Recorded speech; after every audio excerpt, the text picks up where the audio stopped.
Vale, perfecto. Ok, aquí está. Pensaba que yo me había equivocado lo de SEO Manager a días, pero no, es cierto.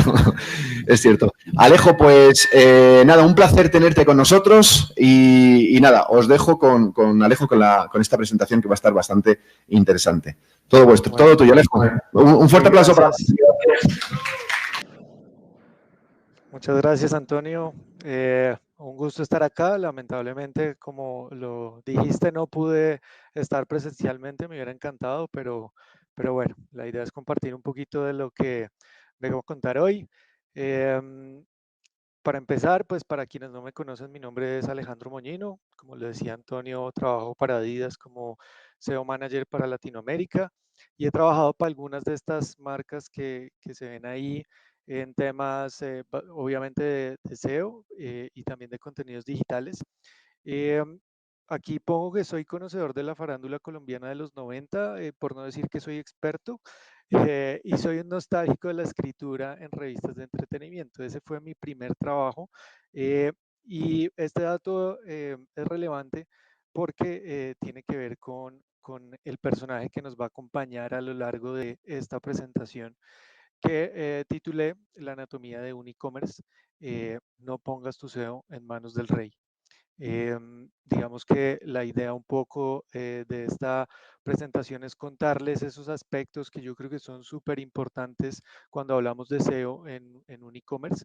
Eh, y obviamente, pues con este referente de poca salud o de buena salud, ya cada cual podrá juzgarlo. Y retomo una alusión que hacía ayer Lino Urugueña en su presentación con su uso de los Sex Pistols. Entonces, sin más, pues arranquemos con esto. Aquí en Colombia, pues hay un dicho muy popular que dice primero mi primaria. Y retomando aquí un físico británico que se llamaba Lord Kelvin, él decía lo que no se mide no se puede mejorar, ¿no? Entonces esto puede sonar un poquito obvio, pero puede ser también que aquí haya personas que hasta ahora estén incursionando en el mundo del SEO.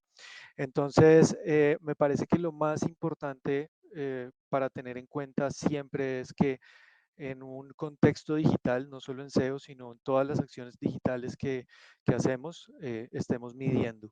Y si ustedes no lo están haciendo en este momento, no se preocupen. El Rey con 73 años hasta ahora va a tener su primer trabajo y pues ahí va. Entonces, no hay problema. Nunca es tarde para empezar. Em, y hay una cosa súper importante cuando hablamos de medición en SEO y es tener las herramientas apropiadas y sobre todo bien configuradas, ¿no? Creo que lo mencionaba Paula en su presentación hace unos minutos y es cómo configuramos bien, por ejemplo, en Analytics objetivos para que nos den información que sea relevante. Yo creo que es fundamental tener alguna herramienta que nos ayude a hacer investigación de keywords. Creo que es súper importante tener una herramienta que nos diga cómo están posicionando nuestras palabras clave. Tenemos que tener un crawler definitivamente para entender cómo Google lee nuestro sitio y cómo está estructurado también. Obviamente Search Console nos ayuda en muchas de estas tareas, entonces es fundamental tenerlo. Como lo mencionaba, Analytics es clave y pensar siempre en el tema de reportes, ¿no? Eh, y otro punto fundamental, además de tener herramientas y de mediciones y de reportes, es qué es lo que estamos midiendo y qué es lo que estamos reportando, ¿no? Aquí yo no estoy viendo este GIF animado, no sé si ustedes lo estén viendo, pero el caso es que era el rey como midiendo algo con un lápiz y realmente yo podría estar interesado en cuál es la marca del lápiz que el rey está usando en ese momento y podría buscar cuál es la marca del lápiz que está usando el rey. Eh, pero a fin de cuentas, esa no es una palabra que nadie distinto a mí esté buscando. Entonces, no importa si yo estoy en primera posición con esa palabra o si estoy en primera posición en el color de las gafas que tiene en la boca el rey. No importa si yo tengo esa primera posición porque eso no lo va a estar buscando nadie, eso no me significa nada en términos de negocio, entonces tengo que monitorear métricas que de verdad sean relevantes para un negocio. Entonces, Eso es súper importante. Puede ser un poco obvio, como lo decía, pero creo que nos sobra recordarlo. Y ya entrando más en materia, eh, cuando hablamos de anatomía de un e-commerce o de un sitio web, el tema de enlaces internos es fundamental, es lo que nos articula las diferentes páginas, es lo que nos articula las diferentes categorías que tenemos en un e-commerce. Entonces, pues aquí vemos al rey de niño que parece un viejo chiquito. eh, y este niño, al ser hijo de la reina, pues era un niño un poco solitario y un niño sin vínculos, ¿no? Em, y eso hizo que él cuando creció fuera una persona un poco caprichosa y difícil de manejar de alguna manera. Eso mismo es lo que nos puede pasar cuando nuestros sitios web no tienen enlaces internos que sean de calidad y que sean relevantes. Así como es difícil de manejar una persona que no tiene vínculos, nuestros sitios al no tener vínculos adecuados, pues también se vuelven muy difíciles de posicionar y de rastrear. Entonces, ¿por qué son importantes los enlaces internos? Creo que lo fundamental es porque ayuda al usuario a navegar por nuestras categorías principales, ¿no? Porque ayuda al usuario a entender de qué va nuestro sitio, qué puede encontrar allí, y eso es fundamental. También, pues porque a través de los enlaces se transfiere la autoridad, que es tan importante, porque ayuda a entender la estructura, porque ayuda al rastreo, que a su vez nos va a ayudar en la indexación y en últimas, pues eso también nos va a ayudar en el posicionamiento y en mejorar en los rankings, que sumado a todo lo anterior, pues va a significar tráfico, que es en últimas lo que en general estamos buscando al hacer las estrategias de posicionamiento en motores de búsqueda. ¿Y dónde se pueden ubicar estos enlaces? Pues digamos que un primer punto de ubicación de enlaces es el menú principal, obviamente. El footer también es un lugar donde podemos poner enlaces, que seguramente no es tan relevante como un menú principal, pero igual sigue siendo importante. Los links contextuales, que son esos enlaces que nosotros podemos ubicar dentro de los contenidos o dentro de los textos. Y nosotros particularmente en nuestro caso tenemos bloques de enlaces que utilizamos para asociar categorías y creo que ya varios en este evento han mencionado el tema de pilares o de clusters, que es súper importante y ahí los enlaces cobran una relevancia también muy importante. Y esto es más o menos cómo se ve un sitio o parte de un sitio web nuestro. Lo primero que vemos ahí como una especie de constelación es un fragmento de uno de nuestros sitios que cuando nos vamos acercando pues nos muestra en la siguiente imagen que ahí está el home y las diferentes categorías asociadas y cuando hacemos todavía más zoom encontramos el outlet. Y en el outlet, pues lo que hacemos es tratar de enlazar esas páginas o esas URLs que resultan más relevantes para la intención de búsqueda que tiene una persona que ingresa al outlet. Entonces, seguramente ahí, además de los productos, obviamente productos con descuento o buena oferta, pues lo que va a encontrar el que navegue por esas secciones, eh, ofertas en tenis o zapatillas, ofertas en gorras, ofertas en camisetas, etcétera, como todos los enlaces que pueden resultar relevantes para esa categoría. Y algunas consideraciones muy importantes al momento de trabajar con enlaces internos. Lo primero es que podemos acceder a reportes que las mismas herramientas nos dan.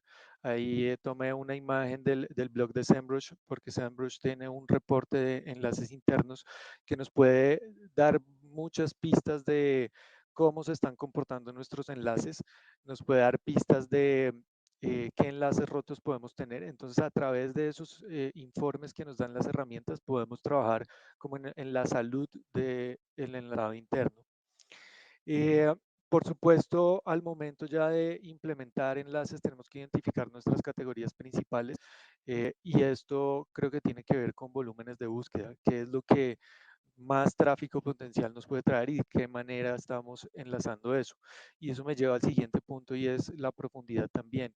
Si dentro de nuestra estructura del sitio tenemos una categoría muy relevante a un nivel de profundidad, digamos, muy avanzado, que no sea fácil de encontrar, pues seguramente necesitamos traer un poquito más arriba, por llamarlo de alguna manera, en la estructura del sitio esas categorías.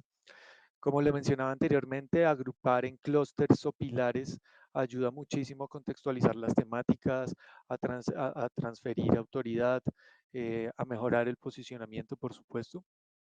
Y sin duda el uso de los anchor text o los textos ancla con keywords con las cuales estamos optimizando las URLs también es súper importante para darle contexto a esa información que estamos enlazando. Em, pero esto, como nada en SEO, es un trabajo, digamos, finalizado nunca. Siempre es súper importante estar recurrentemente monitoreando lo que está pasando con esos enlaces o con esas URLs, y en un entorno de e-commerce es fundamental, porque cuando hablamos de productos, por ejemplo, también nos enfrentamos mucho a enlaces rotos. Cuando un producto se agota, muchas veces tenemos una URL que se rompió, y si eso tiene un enlace, pues ahí vamos a encontrar como problemas o situaciones que debemos corregir. Y otra de las prioridades que nosotros tenemos para trabajar el tema de enlaces tiene que ver con los pilares estratégicos del negocio. Entonces, si dentro de la estrategia de la empresa está trabajar una categoría o un deporte o un tipo de producto, nosotros desde SEO pues tenemos ese insumo de información para hacer nuestra estrategia de enlaces internos también. Otro punto muy importante dentro de la anatomía o de la organización que tienen los sitios web de e-commerce es la taxonomía. Y la taxonomía es la organización de las categorías que tenemos de alguna manera para ayudar al usuario a encontrar esos productos que puede estar buscando. Eh, y, y es muy útil cuando yo estoy navegando en un sitio poder hacer todos esos filtros como vemos en la imagen de la derecha. Esa es una parte de los filtros que usamos en Adidas. Entonces ahí encontramos, por ejemplo, tallas, edad, color, precio, actividad, colecciones, marcas, etcétera. Y esto es muy común en los e-commerce. Esta organización por categorías para poder agrupar y para poder organizar los productos. Em, Obviamente también en esa definición de las categorías nosotros desde SEO tenemos un rol súper importante que tiene que ver con identificar las palabras más relevantes para llamar esas categorías.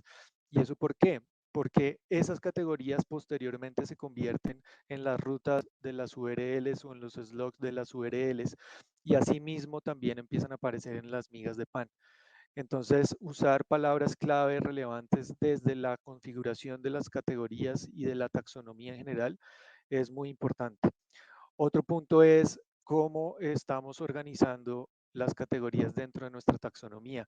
Y una recomendación en ese aspecto es tratar de hacer una organización de categorías que sea que respete como el lenguaje, ¿no? Y una cosa es, por ejemplo, cómo se habla en inglés, y otra cosa es cómo se habla en español. Entonces, por ejemplo, en inglés, si yo quisiera decir zapatos rojos, diría al contrario, red shoes. Mientras que en español, pues primero digo el tipo de producto, zapatos, y luego el color. Entonces, la organización de las categorías, cuando empieza a determinar la construcción de URLs, y en nuestro caso, a su vez, la construcción de algunos campos importantes de SEO como los títulos H1, los tags H1, pues es importante que tenga una construcción lógica a partir del lenguaje. Pero este tipo de navegación por facets o la taxonomía trae unos retos importantes también desde el punto de vista SEO. Uno de ellos es que genera mucho contenido duplicado, y eso a su vez genera canibalización. Otro es que trae grandes retos de administración del presupuesto de rastreo, del crowd budget. Y el tercero es que también trae grandes retos de indexación. Y voy a explicar un poquito de qué se trata como cada uno de estos retos. Entonces, el primero, que tiene que ver con contenido duplicado, es que al tener categorías diferentes que se empiezan a entremezclar, yo encuentro muchas duplicidades y mucha canibalización. Y acá traigo un ejemplo que es, si sumo la categoría de producto, en este caso creo que puse el ejemplo de chimpunes, que son guayos o zapatos de fútbol en Perú, más una otra categoría que es deporte, y en este caso sería fútbol, pues tengo una URL que es chimpunes fútbol y otra URL que es solamente chimpunes o guayos o zapatos de fútbol, que al final me van a mostrar la misma información y el mismo tipo de producto. Lo mismo puede pasar, por ejemplo, cuando yo uno una categoría como faldas y otra categoría que sea género mujer. Entonces, faldas mujer es lo mismo que si yo estoy viendo una URL de faldas. Al final el contenido es exactamente el mismo y lo que estoy teniendo es una duplicidad que me plantea como unos retos que tengo que resolver. Y la mayoría de veces la forma en la que resolvemos esto es a través de las canónicas o a través de redirects, tratando de depurar lo que más podamos esas duplicidades que podemos tener y que ocurren todo el tiempo, ¿no? Y sobre todo en sitios de e-commerce que suelen ser gigantes de millones de URLs, pues es importante hacer un seguimiento de esto. Otro tema que a partir de la taxonomía se vuelve muy retador es el tema del crawl budget. ¿Por qué? Porque al tener categorías que se empiezan a entremezclar o a sumar, yo lo que hago es crecer exponencialmente el número de URLs de mi sitio. Entonces, lo que tengo que hacer es tratar de darle relevancia a las que de verdad me van a traer tráfico o a las que de verdad tienen un potencial de generarme tráfico, porque por lo demás lo que voy a estar haciendo es desperdiciando ese presupuesto de rastreo en URLs que tal vez no sean muy importantes. ¿Y eso cómo se puede hacer? A través de los meta tags robots o a través de los robots TXT. Y lo interesante es que suele haber una relación inversa entre menos páginas indexadas, pero me refiero a menos páginas indexadas eh, de poco valor y más páginas y menos páginas, pero de mucho valor, con a veces incremento de impresiones, como se puede ver en este gráfico. Y eso, digamos que también me lleva al siguiente ejemplo y es, yo como usuario quisiera encontrar un tipo de producto muy específico y esos filtros de la taxonomía lo que hacen es ayudarme a encontrar ese tipo de producto específico. Pero cuando eso se convierte en una URL, lo primero que tengo que pensar es si eso tiene un potencial de tráfico, porque no Google va a estar indexando un montón de URLs que la verdad tienen muy poco valor. Entonces, como lo mencionaba, los robots, los meta robots y los robots TXT son fundamentales para poder administrar todas estas dificultades que nos genera tener tantas categorías en un sitio de e-commerce. Pero por otro lado, también, digamos, algo que resulta muy útil cuando tenemos una taxonomía bien organizada es poder hacer investigación de palabras claves o keyword research de manera masiva. Y nosotros por ejemplo, a través de un macro de Excel, lo que podemos hacer es ingresar en una columna un tipo de producto, en este caso, por ejemplo, o una categoría que quisiéramos, y añadir en las otras columnas otras categorías, en este caso estamos hablando de color y en la otra de género, pero entonces podemos empezar a generar esas combinaciones de categorías para extraer palabras clave y luego lo que hacemos es ir a nuestra herramienta de keywords, de palabras clave, con ese listado de posibles combinaciones y entonces ahí empezamos a priorizar a partir de volúmenes de búsqueda eh, qué podemos empezar a trabajar en términos de posicionamiento. Y ahí lo que ganamos es que, por un lado, garantizamos que tenemos URLs que pueden responder a esa palabra clave, es decir, que van a ser relevantes, pero también es súper importante que antes de hacer ese mapping entre keywords y URLs, pues podamos revisar el estatus de las URLs, ¿no? Porque puede que no haya productos, entonces si no hay productos, pues la URL no se activa, pero digamos que tenemos terreno ganado y es que no tenemos que empezar a buscar landing pages porque seguramente ya las tenemos. Entonces, la taxonomía es súper importante en ese sentido y nos ayuda muchísimo a generar investigación de palabras clave de manera masiva. Y otro tema muy importante en la anatomía de lo que es un sitio de e-commerce es los tipos de página que suelen tener los e-commerce. Entonces, pues aquí uno de ellos es el home, que es como ese el lugar donde mostramos el contenido más importante de nuestra marca, donde de alguna manera nos vestimos de gala para presentar lo mejor que tiene por ofrecer ese e-commerce.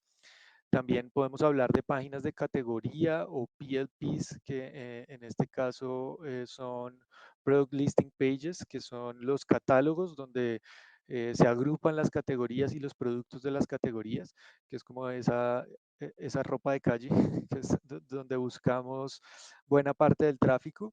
Y están las PDPs, que son las Product Detail Pages, que son las páginas ya específicamente de producto. Y esas páginas son con las que salimos a la guerra, pues a vender. Son realmente el punto más cercano a la venta. Entonces, son como esa pinta de Safari donde vamos ya realmente a traer la compra de un usuario. Y entonces, generalmente la intención de búsqueda a la cual responden las páginas principales o el homepage son búsquedas más de navegación, ¿no? El usuario que llega a esta página generalmente tiende a saber ya que está buscando la marca y lo que quiere es explorar qué es lo que tiene la marca, ¿no? Y está muy determinado su tráfico por la demanda que tenga la marca. Entonces, si la persona busca más la marca, seguramente yo voy a recibir mucho más de ese tráfico en mi homepage. Y a su vez, si la persona busca menos la marca, pues yo probablemente voy a recibir menos tráfico ahí. Entonces, digamos que ahí es súper importante también todo el trabajo de comunicación que puede hacer una marca porque determina de alguna manera qué es lo que vamos a ver en términos de tráfico orgánico en ese tipo de páginas o en el homepage. Es deseable tener un contenido descriptivo, por supuesto, de qué se trata nuestro e-commerce, además de tratar de optimizar obviamente por el nombre, por la marca, pero también que describa de qué se trata o qué es lo que se ve allí. En los títulos, pues obviamente eso mismo aplica. La idea es describir de qué se trata y pensar un poco de qué manera yo en la página de resultados de Google o en la SERP puedo ganarme el clic de un usuario a partir de la optimización que haga el home, teniendo en cuenta que es como la página más relevante cuando hablamos de marca, cuando hablamos de lo que se refiere a marca. Y obviamente debe tener unos buenos call to action o unos buenos llamados a la acción que permitan que se empiece a navegar de ahí en adelante. Entonces eso es uno de los puntos de llegada más importante del homepage. Luego cuando hablamos de las PLP, suele tener una intención de búsqueda informativa, pero también transaccional. Y con este tipo de páginas que son los catálogos, ya podemos empezar a hablar de las famosas keywords long tail o de cola larga. Y porque muchas veces suelen tener volúmenes de búsqueda menores, pero tienden a tener una conversión mucho más alta en la medida en que son más relevantes, en la medida en que a veces tienen menos competencia, pero resultan muy importantes en la consecución de tráfico, sobre todo de tráfico por palabras genéricas que no dependen necesariamente de la marca. Entonces, cuando hablamos de SEO, las PLP son un punto fundamental en el cual nosotros desde el tráfico orgánico y sobre todo cuando hablamos de marcas grandes, en mi caso, en mi caso en Adidas, pues nosotros desde SEO podemos hacer una contribución de tráfico que va mucho más allá de lo que las personas puedan buscar en nuestra marca, que por supuesto tiene un volumen bastante grande, pero es ahí en las PLP donde nos jugamos realmente mucho del trabajo que hacemos en SEO. Y ahí es súper importante en las PLP pensar en los títulos H1, sobre todo teniendo en cuenta que Google si no me equivoco, desde el año pasado cambia los títulos, pues tratemos de garantizar que lo que nosotros queremos comunicar esté presente en el contenido y para eso los H1 son súper importantes. También hablamos de un above default, un contenido above default, que es como en la primera parte tratemos de ubicar un contenido que sea lo suficientemente descriptivo, que incluya las palabras clave por las cuales estamos tratando de posicionar. Y también podemos hablar de un contenido que nos ayude a solucionar la intención de búsqueda, ¿no? Que es un contenido que puede ser de una extensión un poco mayor, que puede ir no necesariamente en la parte superior, porque también tenemos que tener en cuenta que la persona que va con un interés transaccional lo que quiere encontrar es productos, pero si hay personas que quieren también informarse un poco más, pues nosotros podemos tener contenidos de una mayor extensión. Hay algo súper importante en esos contenidos y es que podemos trabajar todo el tema de preguntas frecuentes y eso me lleva al siguiente punto, que es el de datos estructurados. Normalmente ahí el tipo de datos que se usan son estos de preguntas frecuentes y los de miga de pan, porque estos tienen una relevancia luego en la SERP. Eh, y por último, hay un tema que es fundamental y es el nombre de los productos. Cuando yo estoy en una PLP, yo lo que voy a desplegar son productos que a su vez tienen un nombre y si ese nombre no me está ayudando a dar indicios de lo que se trata la PLP, pues también eso me va a dificultar mucho el posicionamiento para la palabra clave a la cual le estoy apuntando en esa PLP. Entonces es fundamental que los nombres de los productos sean lo suficientemente descriptivos para que me ayuden también a esa PLP. Em, este es un ejemplo del uso de datos estructurados de preguntas frecuentes y cómo eso me ayuda a tener un poco más de visibilidad en la SERP para términos tan competidos como en este caso, pues Black Friday. Entonces, todo lo que yo pueda ganar en términos de visibilidad en la SERP a través de datos estructurados, pues seguramente me va a ayudar a captar un poco más de tráfico. Y por último están esas páginas que mencionaba anteriormente, que son ya las más cercanas a la venta, que son las páginas de producto. Entonces son también de toda la relevancia dentro de un e-commerce. Y como lo mencionaba anteriormente, el nombre del producto es fundamental, porque el nombre del producto suele ser también, o por lo menos en nuestro caso, suele ser el mismo H1 y suele ser el título del navegador que también se va a ver en la página de resultados de Google. Entonces, cuando hablamos de millones de productos, pues digamos que esto implica una alineación con los equipos que se encargan de generar estos contenidos de descripciones de producto. Y ahí tenemos que desde SEO que dar un input para que ellos puedan hacer unas descripciones que sean lo suficientemente relevantes, no solo para los motores de búsqueda, sino principalmente para el usuario, pues que digamos las dos cosas van totalmente de la mano.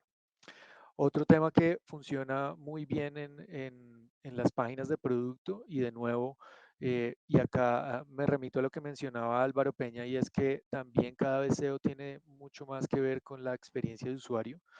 Entonces, los comentarios dentro de las páginas de producto no solo son útiles para que Google nos muestre esa información, sino para que el mismo usuario tenga un mayor conocimiento del producto y tenga mayores referencias sobre ese producto que va a comprar. Entonces, el hecho de tener comentarios o reseñas de los productos y calificaciones también es súper importante en una página como estas, en una PDP.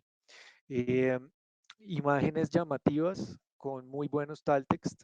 Los alt text también tienen que ver con qué tantos clics vamos a ganar nosotros en las búsquedas de imagen. Y nosotros recientemente hicimos un ajuste en ese tema y definitivamente vimos los buenos resultados de los alt text lo suficientemente descriptivos y cómo eso tiene una correlación con el incremento de clics. Eh, y estas páginas tienen un reto importante y es gestionar el stock, porque muchas veces los productos que a veces empiezan a tener un tráfico importante son productos que se pueden agotar. Entonces, ¿cómo gestionamos eso? En nuestro caso, por ejemplo, que tenemos lanzamientos que a veces que se acaban a veces en minutos o en cuestión de horas. Por ejemplo, si hay una colaboración con Bad Bunny, pues son productos que se agotan inmediatamente. Entonces tenemos que revisar cómo gestionamos ese tráfico que va a llegar por un tiempo a una URL que va a estar sin producto o que probablemente vaya a estar rota o en un error 404. Y hay un tema que tal vez es menos técnico de lo que tiene que ver con SEO, pero es hablar un lenguaje común. No sé si ustedes vieron esto que pasó con el rey en algún momento, en una visita a Canadá, en un evento, empezaron a hacer unos cantos tradicionales de Canadá y el rey, seguramente por ignorancia con su esposa, entró en un ataque de risa, como si tuviera 15 años, y, y pues realmente creo que tiene todo que ver con ignorar que se trataba de una tradición en Canadá. Entonces, esto suele pasar mucho con SEO y sobre todo en un e-commerce, porque a veces asumimos cuando estamos en nuestro trabajo y hablando un mismo lenguaje con nuestros equipos de SEO, a veces asumimos que la gente tiene que entender lo mismo que nosotros estamos diciendo y no necesariamente. Hay muchas personas que ignoran cosas de SEO y porque hay cosas que son relevantes y lo mismo pasa a la inversa. Desde SEO a veces ignoramos procesos que son importantes o que son necesarios y entonces el hecho de hablar un lenguaje común ayuda muchísimo a que se cumplan los objetivos de negocio en este caso. Entonces para eso una recomendación súper importante es hacer informes periódicos con glosarios con glosarios me refiero a eh, casi que un diccionario describiendo hasta los conceptos más básicos porque el gerente de un negocio de un país no tiene por qué saber de SEO. O a veces incluso los gerentes o las cabezas de marketing entienden muchas cosas, pero no la minucia de las acciones que se generan desde SEO. Entonces, estos informes periódicos son muy útiles para educar también, pero también hacer informes con acciones o proyectos puntuales. Entonces, por ejemplo, si nosotros estamos trabajando una estrategia de offsite o si estamos trabajando en temas de contenido editorial con enfoque de SEO o si estamos trabajando el tema de optimización para tiendas de aplicaciones, es importante que nos mantengamos como compartiendo esta información y de alguna manera educando. También es importante estas reuniones frecuentes que podemos tener con equipos que no son de SEO necesariamente por la misma razón. Eh, Llevar la conversación a métricas relevantes. Y esto es fundamental porque si hay un lenguaje universal en lo que tiene que ver con negocios y en este caso con e-commerce, son las métricas. Si nosotros hablamos en términos de métricas, seguramente vamos a tener mucha más atención, vamos a hacernos entender muchísimo más fácil. Y entonces ahí todo el mundo va a empezar a interesarse mucho más en lo que es SEO y cómo identificar esas oportunidades perdidas, ¿no?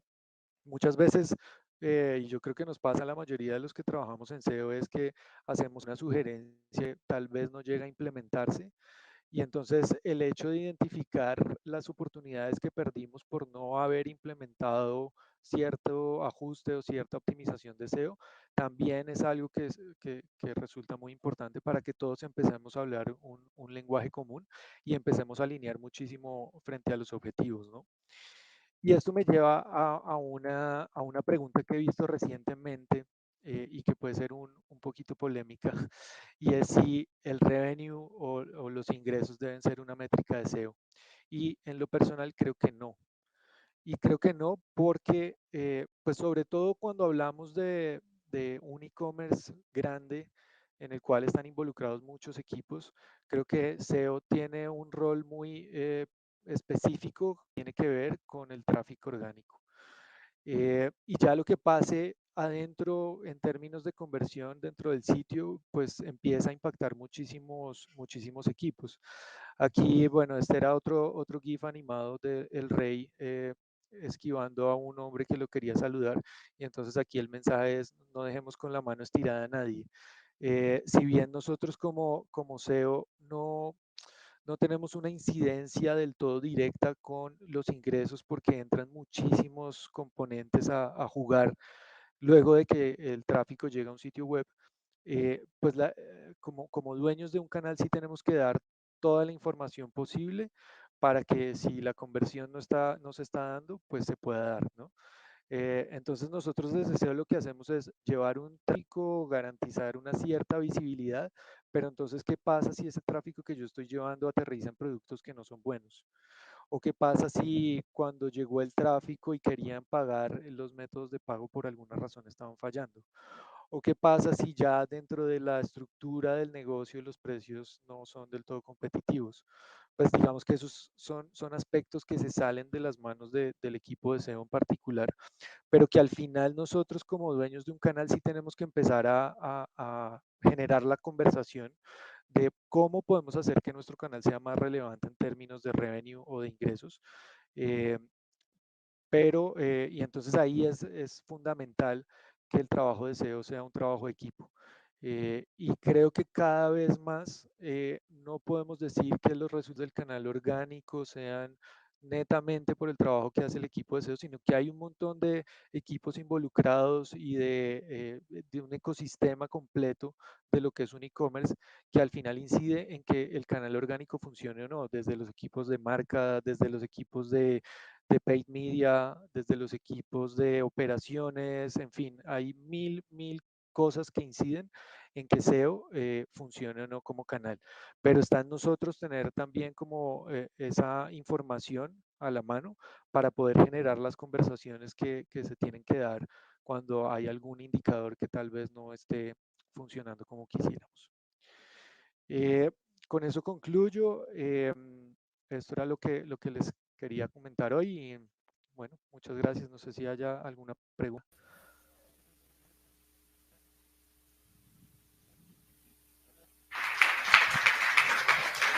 Hola, hola. Alejo, brutal. Muy bien. No sé si por acá en el auditorio tengamos alguna pregunta para Alejo, los chicos de los e-commerce. ¿No? No sé si tenemos alguna pregunta en el streaming, quizás. Bueno, yo sí tengo una pregunta para Alejo. Alejo, digamos, saliéndonos del mundo más transaccional, sino hablando de proyectos web, hay una alineación hoy de marketing y venta, sobre todo cuando hablas de inbound. En la alineación de marketing, pues que es como se conoce el término al día de hoy, hay como la atribución por canales. Y usualmente a esa atribución se le da un peso. Pues como orgánico trabajo, el 30% de los negocios, y eso en plata es tanto. En e-commerce, ¿cómo lo manejan ustedes? Sí, tal cual. Tenemos un share tanto de tráfico como un share de revenue que empieza a ser impactado por las diferentes métricas. Entonces, por ejemplo, el share de tráfico de orgánico es menor que el share de revenue. Y eso tiene que ver con que las personas que ingresan a través de Google, en este caso, o a través de los buscadores, tienden a tener una conversión un poco mejor. Entonces eso hace que el share de revenue eh, sea más alto que el share de tráfico. Pero siempre lo estamos midiendo y digamos que es una conversación permanente de cuánto tráfico estamos generando por medios pagos, cuánto tráfico estamos generando por medios propios o no. Muy bien. Hay una pregunta de Iracema Rivas González, por aquí la tienen ponchada. Pregunta para Alejo: ¿cómo se complementan los UX y los SEO writers en toda esa generación de contenido para e-commerce? ¿Valoran a los SEOs copywriters, los product owners o aún les falta? Dos preguntas interesantes. Pues digamos que ahí normalmente la mayor generación de contenido que tenemos es lo que mencionaba en la presentación de contenido de producto. Eso digamos que por un lado. Y por otro lado, pues hay generación de contenido que tiene que ver con contenido más de marca, ¿no? Entonces siempre nosotros digamos que SEO en nuestro mercado, en Latinoamérica, es relativamente nuevo, ¿no? Pues comparado con otros lados que llevan muchos más años. Entonces es un proceso que todavía estamos terminando de ajustar, pero digamos que la idea siempre es desde SEO dar ese input de cómo podemos hacer que nuestros contenidos para posicionamiento orgánico estén mejor optimizados, ¿no? Entonces es un proceso que estamos todo el tiempo como mejorando y depurando, porque además en una compañía como Adidas hay muchas cosas que pasan a nivel global. Que se alinean con equipos globales y que nosotros tenemos que empezar a entrar en esa conversación con muchos actores distintos, desde los, como lo mencionaba, desde los de producto hasta las unidades de negocio, hasta los equipos de marca. Entonces es una conversación que ocurre todo el tiempo, pero por ahora desde SEO nosotros no tenemos un músculo fuerte en generación de contenido como con copywriters, como lo mencioné, más desde los insights que podemos dar. Muy bien. Bueno, Alejo, te agradezco un montón. Ya sabemos que el próximo año te vas a venir para acá a que compartamos con toda la gente y conectemos. Muchas gracias, Alejo. Un aplauso para Alejo otra vez, por favor. Muchas gracias.